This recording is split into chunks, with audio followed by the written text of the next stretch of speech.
Assalamualaikum warahmatullahi wabarakatuh.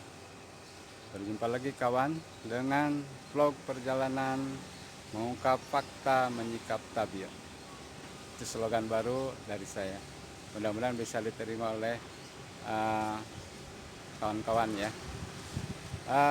Saat ini saya berada di atas tanggul pemisah antara Sungai Cilengsi dan sebelah sini perumahan Villa Nusa Indah Blok J. Kenapa masih di seputar Sungai Cilengsi?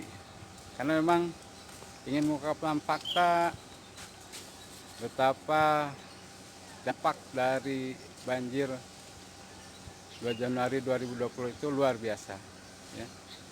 Luar biasa, kita akan mengungkapkan seperti apa dan sejauh mana dampak dari banjir itu khususnya di Blok C, umumnya di Desa Bojongkulur ini. Oke. Sebelum diteruskan, ingat yang belum subscribe ya. Like, share, dan komen. Komennya sangat diperlukan untuk perbaikan ke depan channel ini. Dengan memberikan masukan-masukan mungkin akan lebih mengimprove, lebih meningkatkan kualitas baik penampilan maupun konten dari channel ini. Oke, ya kita susurin dampak dari banjir ini, terutama khususnya di Blok Y ini. Ini terletak di Blok Y ini, terletak di Villa Nusa Indah 2, desanya Bojongkulur, Kecamatan Gunung Putri. Walaupun seperti desa disebutnya, tapi hampir lebih dari 50% Desa Bojongkulur ini merupakan perumahan atau kompleks perumahan. Di antaranya perumahan-perumahan orang-orang yang sebagian besar bekerja di Jakarta, sehingga sebetulnya lebih kental daripada pedesanya ke perkotaannya. Tapi karena letaknya di kabupaten, maka pemerintahannya disebut desa, yaitu Desa Bojongkulur. Desa Bojongkulur ini luasnya itu 477.977 hektar. Itu terdiri dari 44 RW. Sedangkan jumlah warganya itu kurang lebih 52.000 orang. Nah, yang terdampak banjir kemarin itu kurang lebih ada 22 RW. Jadi hampir 50% yang terkena dampak banjir 2 Januari ini. Jadi sebagian besar 50%. Dan kalau jiwanya itu hampir 26.000 jiwa.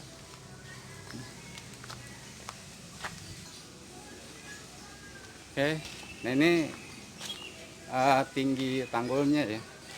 Tinggi tanggulnya itu bayangin 1,5 meter ya kalau di sini. Ini tinggi. Jadi rata semuanya dari awal sini tuh ketinggian banjir tanggal 2 Januari ini banjirnya segini ya, kawan-kawan. Ini kalau saya berdiri di tanggul ini, saya tingginya 170. Ini 170. Nah, ini air dari sungai ini bisa lewat. Jadi kebayang ya. Jadi tingginya itu kurang lebih 3 meter. Jadi 3 meter dari ketinggian tanggul tadi yang 170 itu 130 lagi di atas tanggul. Sampai ke kayu itu ada batas air. Ada batas air itu sekitar jadi satu plafon di sini. Ini lumpurnya setinggi kurang lebih 70 sentian. Ini asli masih belum diapa-apain setelah itu berhasil kita bersihkan dari sekolah. Nah, itu mungkin satu peristiwa yang menarik ya, dimana dengan adanya kejadian banjir ini, solidaritas warga sekolah dan masyarakat bisa tercipta dengan adanya musibah ini. Nah, tetapi mungkin PR terbesar kita adalah pasca banjir. Pasca banjir ini, banjir itu apa? Waktu dari banjir sampai pemulihan itu berapa hari itu? Kami awalnya merencanakan satu pekan, tetapi ternyata proses bersihnya sekolah itu tidak cukup satu pekan ya. Akhirnya kami tambahkan menjadi 2 pekan, dan 2 pekan itu pun belum memungkinkan sekolah itu bisa diaktifkan secara normal. Jadi pada saat itu, setelah 2 pekan kami liburkan, pekan pada saat siswa ini masuk, siswa kami gilir masuk di shift ya? Iya, di shift. Jadi kalau ada beberapa unit yang di shift, kemudian juga ada unit yang rolling. Intinya sih dari shift atau rolling itu kita tidak menggunakan lantai 1 untuk sementara waktu. Jadi waktu itu kita rencanakan. Oke, ini saya dengan Pak Sam nih. Pak Sam ini waktu banjir kemarin 1 Januari terjebak. Gimana ceritanya Pak Sam? Oh, yang terjebak. Waktu itu sekitar jam 10:30 kurang lebih, emang air sudah sepinggang waktu itu di lobi. Nah, karena kelihatan air makin tinggi, akhirnya saya berenam ada niat naik ke atas, Pak. Naik ke atas terus langsung kita kalau bisa pindah ke atas ke lantai 2. Nah, itu udah mencapai dari tangga lantai 2 tuh tinggal 2 pindah lagi, Pak, air itu. Jadi menunggu sampai jam 5 lebih baru sore. Iya, jam 5 sore. Dari jam 11 sampai jam 5 sore itu memang nggak bisa ngapa-ngapain ya? Nggak bisa ngapa-ngapain di atas, jadi udah terjebak aja di dalam. Oke kawan-kawan, ini menjadi suatu pemikiran ya. Kalau yang terkena dampak banjir itu pada umumnya adalah perumahan. Sedangkan warga-warga asli ya, warga-warga asli Bojongkulur itu pada umumnya tidak terdampak banjir. Kenapa? Karena mereka sudah tahu mana daerah yang banjir, mana yang tidak. Maka mereka dari turun-temurun, dari pengetahuan orang-orang tua mereka, itu menempati tanah-tanah yang aman.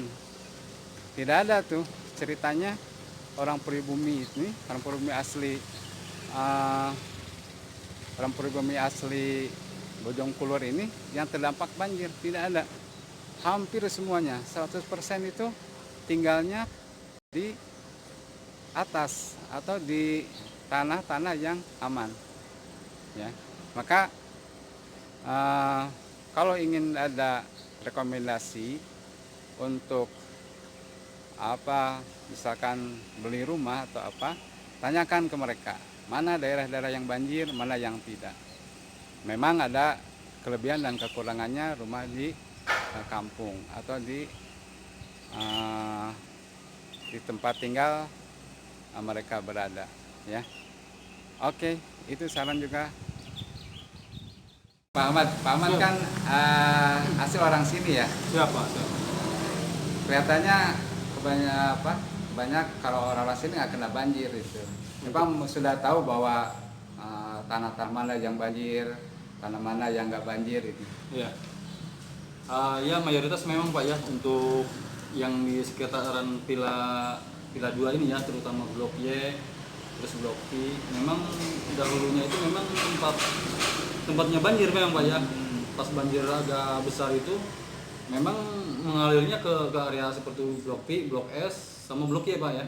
Jadi udah tahu ya bahwa kalau penduduk sini itu daerah-daerah banjirnya ya, makanya ada nggak yang kena banjir kalau daerah orang sini aslinya? untuk di kampung Pak ya, karena kami permukaannya lebih tinggi ya di kampung itu tidak pernah Pak. Tidak pernah banjir kena ya? banjir. Yang mungkin yang di Blok Y, Blok S, Blok V itu dulunya memang kan sawah Pak, datar itu lebih datar. Iya. Nah ini pun pas dijadikan villa itu sebenarnya sudah dulu, cuman ya semakin kesini cenderung semakin besar kan banjirnya Pak ya. Iya, Akhirnya kan betul. juga seperti Oke. sekarang kan baru kan sampai setinggi ini. Sampai 3 meter ya? Siap. Betul-betul, Masya Allah. Oke, terima kasih Pak Ahmad ya. Siap, sama-sama, Pak. Oke, ini juga tip. Lihat kalau misalkan kita bisa diperhatikan ya, ciri pengembang atau developer yang baik dan yang kurang baik.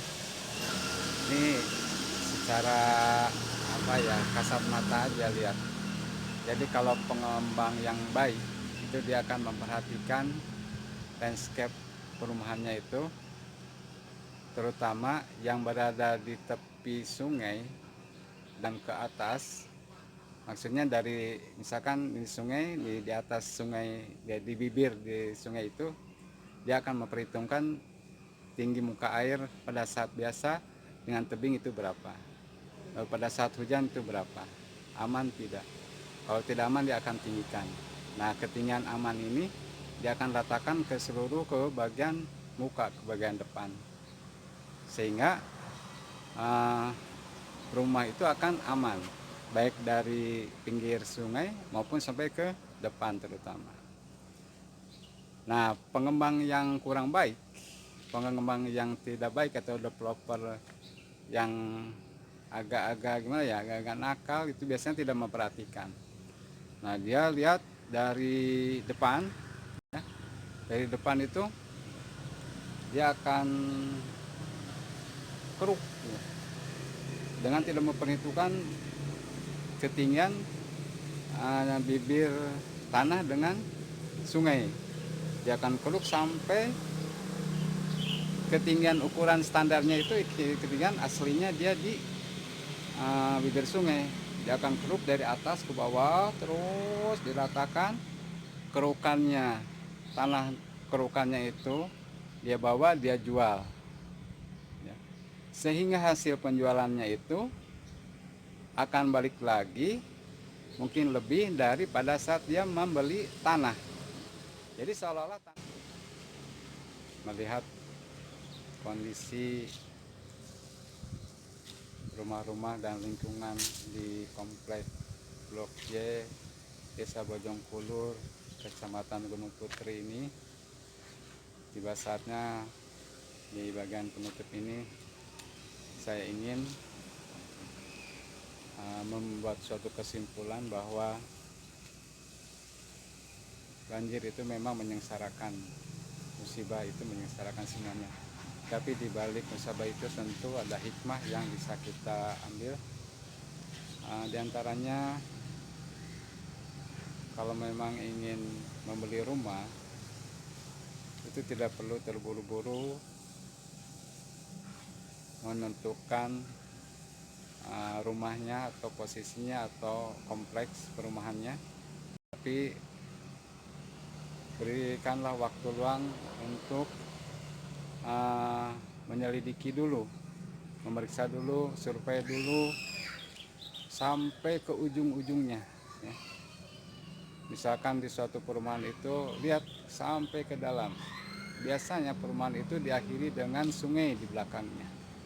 Nah sejauh mana sungai itu ada, ketinggiannya, lalu lihat titik bibir daratan dengan sungai itu tingginya sejauh mana. Ingatlah, survei itu sangat memungkinkan, sangat menguntungkan. Lihat juga kalau misalkan pada saat hujan, apakah keadaannya aman atau tidak aman, banjir atau tidak banjir. Itu harus dilihat sendiri, dikumpulkan info-infonya. Karena menghuni rumah itu bukan untuk 1 tahun, 2 tahun, sampai 7 tahun ya. Tapi misalkan untuk selama-lamanya, minimal untuk keamanan selama kita tinggal. Kalau misalkan sudah baru 7 tahun, ternyata kebanjiran. Dan 107 tahun itu banjirnya hampir setiap tahun, hampir setiap saat. Itu kan sangat membuat kita was-was, membuat kita khawatir, membuat kita tidak tenang.